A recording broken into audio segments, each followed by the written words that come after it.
السلام عليكم، كيفكم متابعيني طيبين؟ اليوم بسوي معاكم إدام باكستاني. حطيت الصينية على النار وضفت عليها السمن وضفت عليها البهارات الصحيحة. الحين أقعد أقلب في البهارات لغاية ما يطلع ريحتها. ضفت عليه البصل والثوم، دحين أقعد أقلب لغاية ما يسكر على خفيف يطلع ريحة الثوم. شوفوا يا متابعيني، ضفت عليه الدجاج، دحين أقعد أقلب في الدجاج لغاية ما يتغير لونه. شوفوا يا متابعيني، ضفت عليه البهارات اللي هو بهار كاري وبهار مشكل وفلفل اسود وكركم وكمون وكزبره ومرقه ماجي وملح. الحين اقلب المكونات مع بعض.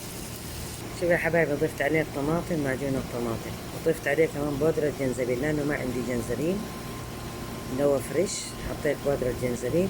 الحين اقلب المكونات مع بعض واترك السبة. شوفوا يا متابعيني، ضفت عليها تقريبا كاستين مويه، الحين اتركه يستوي. شوفوا يا متابعين، ضفت عليه لبن زبادي علبتين.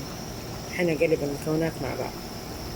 شوفوا يا متابعين، ضفت عليه فلفل مجروش احمر حار. شوفوا يا متابعين، ضفت عليه في النهاية كزبرة. خلاص استوى، الحين اطفي عليه النار. شوفوا يا متابعيني كيف ما شاء الله تبارك الله. وهذا الرز ابيض، طبعا يتاكل مع رز ابيض ولا شباتي، كل واحد على حسب رغبته. إذا أعجبتكم الوصفة لا تنسوني من الدعم واللايك. بالعافية علينا.